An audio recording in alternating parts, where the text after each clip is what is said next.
My hubby took my in-laws to Hawaii with my bonus. He screamed later, "What the HLL? If you don't fix this, I'll divorce you," I said, "Okay."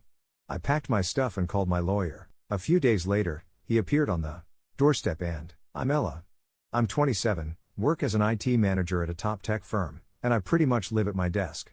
So when my friend Laura dragged me to her birthday bash at some fancy downtown restaurant, I had no idea my night would start with a splash, literally. Stepping out of the taxi, ready to maybe enjoy myself for once, I was met by a wall of muddy water. Some guy in a fancy car thought the puddle next to me was perfect for a splash scene straight out of a movie. My brand new dress took the hit, soaking up the murky water like a sponge. "Fantastic," I muttered, glaring at my ruined outfit. "Hey. I am so sorry." The driver, a tall, rugged type, with a messy head of hair, jumped out, looking more horrified than I felt. He approached with his hands raised as if I might smack him with my purse. "You've got to be kidding me. Look at my dress," I snapped. With his hands raised as if I might smack him with my purse. "You've got to be kidding me. Look at my dress," I snapped, too shocked to accept an apology. Laura, ever the peacemaker, rushed over, stifling a laugh. "Ella, meet Darren," she said, barely keeping a straight face. "Darren, this is Ella, the birthday girl's very best friend, who you just drenched." Darren winced. "Great first impression, huh?" he said with a crooked smile that was probably supposed to be charming. "Let me make it up to you, dinner, on me, to start with? Because you've got a tab running for ruining dresses?" I shot back. Laura nudged me, giving me a give him a break look. "Come on, it's just water. It'll dry," Laura chuckled, linking her arm in mine and leading me toward the entrance. Darren followed, looking genuinely apologetic and slightly amused by my fiery welcome. Inside, the restaurant buzzed with Laura's other friends, but she steered us to a quieter corner with a clean, dry table. "You guys start here. I'll grab drinks, and Ella, try not to murder him before I get back," she teased, leaving Darren and me in an awkward silence. He pulled out a chair for me, and I sat, folding my arms. "I'm Darren. And before I made a splash, I was actually hoping to meet you tonight. Laris told me a lot about you." He started, trying to smooth things over. "Did she also tell you I hate surprises?" I quipped, finally cracking a reluctant smile. "I'm Ella. IT manager and apparently, a mud magnet." Darren laughed. "I work in marketing. Maybe I can help you market your new look? Post-puddle chic could be the next big thing." I rolled my eyes. "Don't quit your day job," I said, warming up to his attempt at humor. Laura returned with a tray of drinks, breaking the ice further. "Here, maybe this will clean the slate," she said, handing us our drinks. "So, Darren, got any more surprises up your sleeve?" I asked, taking a sip of my drink. "Just my charming personality and dazzling conversation skills," he replied with a grin. "Oh, and an apology dinner. I'm serious about that. Let me take you out to make up for the disaster." I considered him for a moment, his earnest face making me soften a bit. "All right, you're on," I conceded. "But I'm choosing the place. Somewhere without any puddles nearby." By the end of the night, the dress was still a mess, but my initial anger had dried up, replaced by a reluctant intrigue towards Darren. Maybe this disaster of a night could turn into something worthwhile. After Darren's disastrous yet somehow endearing introduction, we started seeing each other. It wasn't long before casual dinners turned into weekend getaways, late-night talks, and eventually, meeting each other's families. I should have known things would get more complicated once families got involved. "Look, I really like you, Ella," Darren said one evening as we walked through the park, his hand finding mine. "I think it's time you met my folks. What do you say?" "Sure," I agreed, squeezing his hand, trying to ignore the nervous flutter in my stomach. Meeting the parents was a big step, but after the way we started, what was the worst that could happen? The day arrived, and Darren drove us to a modest house in the suburbs. His mom, Janet, and his dad, Tom, greeted us with warm smiles that didn't quite reach their eyes. Dinner was served, and that's when the questions began. "So, Ella, Darren tells us you're in IT?" Tom asked, passing me the mashed potatoes. "Yeah, I manage a team at a tech firm downtown," I answered, trying to keep my tone light. Janet leaned in, her eyes sharp. "Must be a good position. What does that pay, if you don't mind my asking?" I choked on my water a bit. "Well, it's enough to keep me busy and out of trouble," I joked, trying to dodge the question. "And your family? Do you support anyone?" Janet continued, her gaze fixed on me like a detective interrogating a suspect. "Just my aunt," I replied, feeling my cheeks heat up. "She raised me. I help her out when I can." "That's very noble of you," Tom noted, his tone suggesting he was sizing up my financial worthiness rather than my character. I changed the subject, talking about a recent project at work, but the vibe had shifted. We left soon after dessert, and I exhaled a breath I didn't realize I'd been holding. On the drive back, I mentioned the interrogation to Darren. "Your parents have a lot of questions about money, huh?" Darren shrugged. "That's just how they are. Always planning, always calculating. Don't sweat it." I decided to call my Aunt Tessa later that night to unload. "Ella, you need to watch out," she warned over the phone after hearing about the dinner. "People who start with money questions never stop. They're marking you." "Aunt Tessa, they were just curious, I guess." Darren says it's normal for them. "Normal? Honey, there's curious, and there's nosy. And those two sound like they're planning to spend your money, not get to know you," she cautioned, her voice stern with experience. Months passed, and Darren's charm outweighed my reservations. When he proposed, it was sweet, simple, and in the same park where we decided to meet his parents. "Marry me, Ella. Let's start. Our own family tradition," he said, his eyes hopeful. I said yes. The ring was beautiful, and the moment felt right. My doubts about his parents lingered, but love, as they say, was blind. As I prepared for bed that night, Aunt Tessa's words echoed in my head, mixing with Laura's. A knot of worry settled in my stomach, but I pushed it aside. Darren was worth it. His parents, well, I'd cross that bridge when I came to it. But deep down, I knew that bridge was coming up fast, and I wasn't sure I was ready for what was on the other side. Wedding planning kicked off at full throttle after Darren popped the question. I was over the moon, busy choosing flowers and tasting cake samples. I expected it to be stressful, but fun. What I didn't expect was how quickly the red flags would start waving, not just fluttering in the breeze. One evening, as we sat down with our laptops to budget our expenses, Darren looked unusually tense. "Ella, I've got to tell you something," he started, avoiding my eyes. "My job's been a bit rocky lately. I might not be able to chip in as much as I wanted for the wedding." I raised an eyebrow, putting down my coffee. "Okay, how much are we talking?" He sighed, rubbing the back of his neck. "I can barely cover the band, maybe." "So, what? I cover everything else? The venue, catering, photographer?" I asked, my voice sharper than I intended. Darren winced. "I hate asking you this, babe. But yeah, I think you'll need to. Just until I sort things out at work." I leaned back, processing. "We can downsize. Cut the guest list, cheaper venue." "No." Darren cut in quickly, a little too quickly. "I mean, my parents would be upset. They've already told everyone. It's got to be good, Ella." My stomach nodded. "Fine," I said finally, not wanting to argue. "But we'll need to stick to a strict budget." As the wedding day approached, the expenses piled up, and Darren's contributions dwindled. His parents, Janet and Tom, were no help either. They had opinions about everything, from the flower arrangement to the wedding. And beautiful despite the behind-the-scenes drama. I managed to push aside my frustration and focus on Darren, who looked genuinely happy as he waited for me at the altar. The ceremony was perfect, but the reception was where things started to unravel. As we mingled with guests, I noticed Janet and Tom huddled around the gift table, whispering and pointing. Curious, I wandered over. "Everything okay here?" I asked, trying to sound casual. "Oh, Ella, we're just sorting. Some of these gifts will look better at our house, don't you think?" Janet said, her voice too sweet. I stared at her, stunned. "What? No, these gifts are for Darren and me." Tom shrugged, smirking. "Come on, Ella, don't be petty. We're family now. What's ours is yours, and vice versa, right?" I felt my face flush with anger. "No, Tom. That's not how this works. These gifts are for us, for our home. Not yours." Janet rolled her eyes. "Really, Ella, don't make a fuss. Be gracious.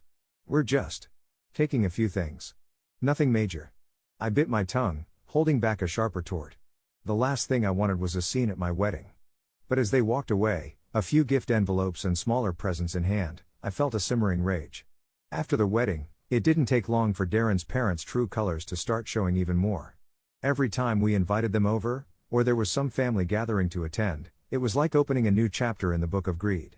It was my birthday next, and I decided to throw a little dinner at a decent restaurant in town. I thought it would be a nice change from home parties. I invited Darren and his parents, Janet and Tom. I hope this place is okay for you guys, I mentioned casually as we sat down. The restaurant had a cozy vibe, not too flashy, but with great reviews. Janet scanned the menu with a raised eyebrow. Well, it looks quaint. What's good here? I recommended a couple of dishes that were my favorites, reasonably priced and delicious. But, as the waiter came around to take our order, Janet and Tom went off script. We'll have the lobster tails, and oh, the filet mignon.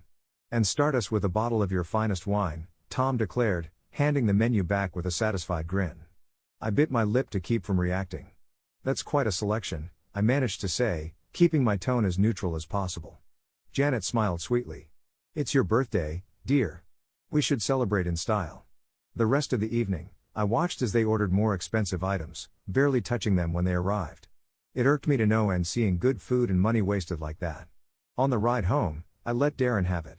Your parents, they always do this. They choose the priciest things and don't even enjoy them.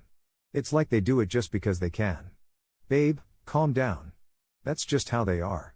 You know, old school, like to show off a bit.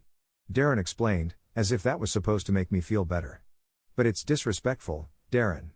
They don't even think about how it looks or what it costs. I argued, frustrated. Darren sighed. Look, they're from a different time. Just let it slide. They mean well. The incident was soon followed by the holidays, which brought their own set of challenges. Christmas rolled around, and gift-giving turned into another display of imbalance. I spent time picking out thoughtful gifts for everyone, including Janet and Tom, ensuring to get them something they'd mentioned wanting. In return, they handed me a clearly last-minute, discounted item, still in the sale bag. Here you go, dear, Janet said, handing it over, without much fanfare. I smiled, keeping my disappointment in check. Thanks. I hope you like what I got you. I replied, handing them their gifts, which were more than twice as expensive. Oh, how lovely. Tom said flatly, barely glancing at what was inside the package. The lack of effort on their part stung, especially when I saw the genuine appreciation from my friends for the simple but thoughtful gifts I had given them. Back home, I vented to Darren. It's always like this with them. Expensive tastes when they're spending my money, but when it's their turn, they just don't bother. Darren shrugged, looking uncomfortable. It's just how they show, affection. A $5 scarf from the clearance bin isn't affection, Darren. It's an insult. I snapped, tired of making excuses for them. After dealing with one too many incidents of Darren's parents pushing their boundaries, I figured it was time for a change. When my big bonus hit, I knew exactly what I wanted to do. Darren, let's go to Hawaii, I said one night while we were sitting on the couch, trying to decide how to celebrate. Hawaii? That sounds amazing, babe. He replied, his eyes lighting up. Just the two of us? Exactly, just us. It's romantic, and I've always wanted to go. I explained, excited at the thought of sandy beaches and no family dramas. A couple of days later, I was in the middle of booking our trip when Darren came home from visiting his folks. He looked unusually excited. Guess what? My parents are stoked about Hawaii. I paused, my fingers hovering over the keyboard. Wait, what do you mean? I thought this was just for us. Darren laughed, a bit too nervously. Yeah, I mean, it is. But I mentioned it, and they've never been to Hawaii. They got super excited, and hold on. I cut him off, feeling my stomach tighten. You invited them? No, not exactly.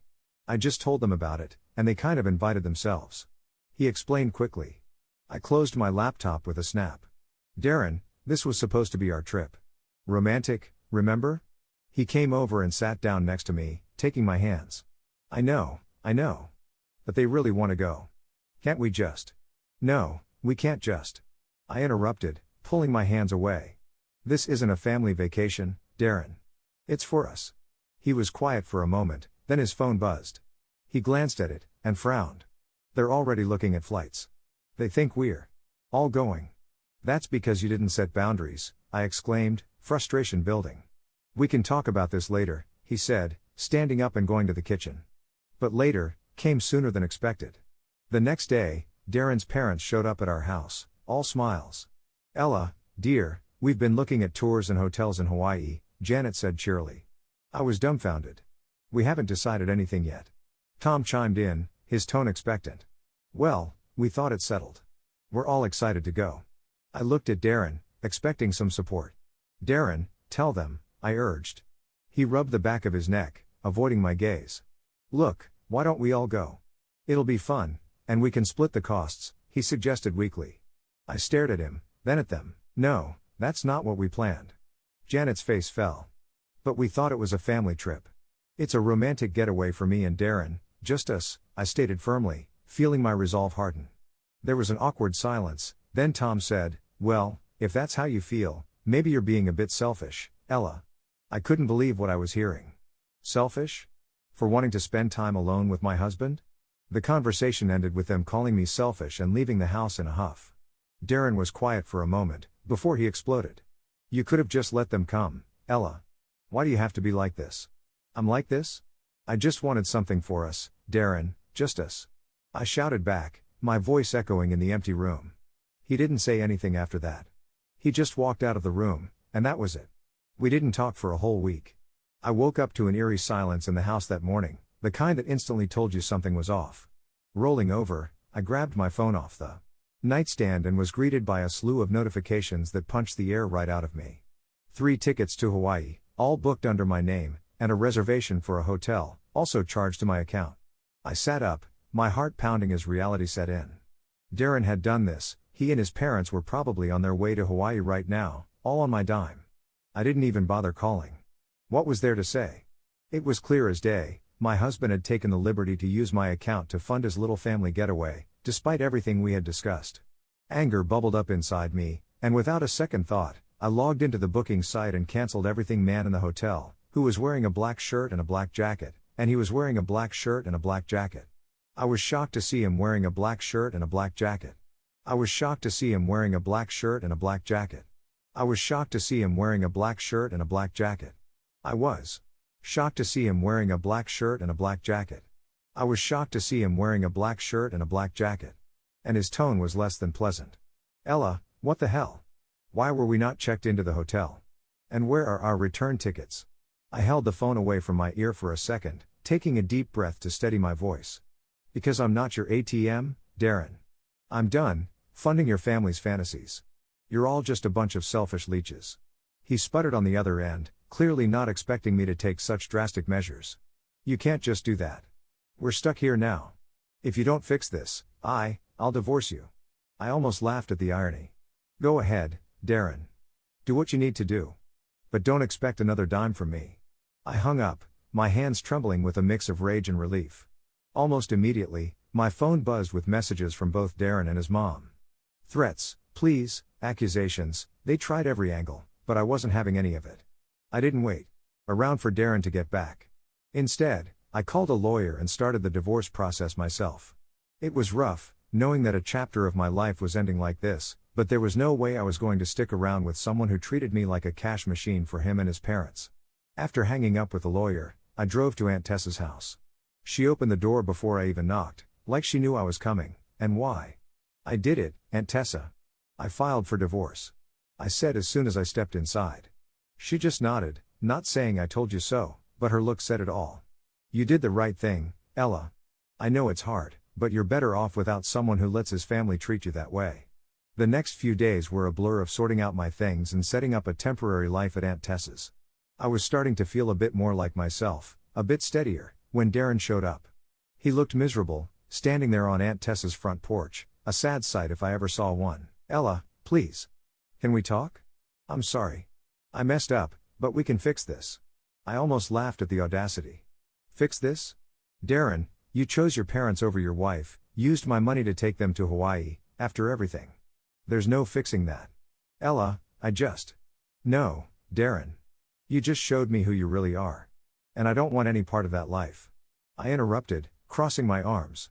You and your parents are cut from the same cloth, all take and no give. I'm done. Darren's face fell, and for a moment, I almost felt sorry for him. But then I remembered all the stress and hurt, and the sympathy vanished. I hope you figure out your stuff, Darren. But you need to do it away from me. I added, turning to go back inside. And Tessa was waiting right by the door, having heard it all. She didn't say much, just took my hand and gave it a squeeze. You're strong, Ella. Stronger than you think. 2 weeks after everything fell apart, I found myself sitting in a Stark law office across from Darren and his parents.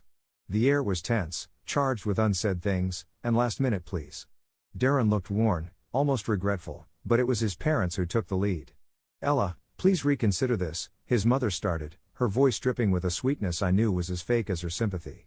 "We were all so good together, remember? The trips, the holidays." I couldn't help but scoff. "You mean the trips I paid for? The holidays where I was treated more like a bank than a family member?" Darren's father chimed in, trying a softer approach. "We know things got a little out of hand, but we're family. Isn't that worth fighting for?" I shook my head, amazed by their audacity. "Family doesn't use each other. And this isn't just a little out of hand. You showed me exactly how little you respect me." Darren finally spoke. "Ella, I'm sorry.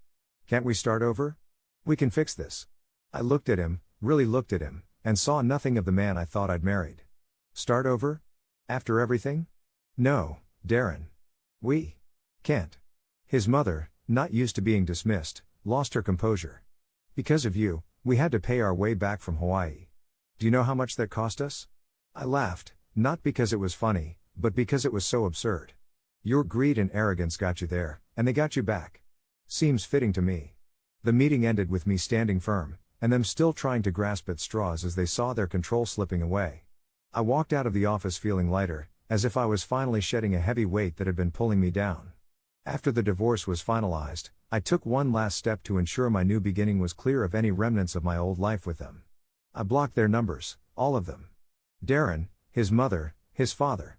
No more calls, no more manipulative messages. It was truly over. Back at Aunt Tess's, I explained everything. She just hugged me tight and said, "You did the right thing, Ella. It's time to focus on yourself now." And she was right. As I began to put the pieces of my life back together, I found strength I never knew I had. I returned to work with a new vigor, embraced my friends who'd been my support through it all, and started planning for a future that belonged only to me, one filled with possibilities, free from deceit and manipulation.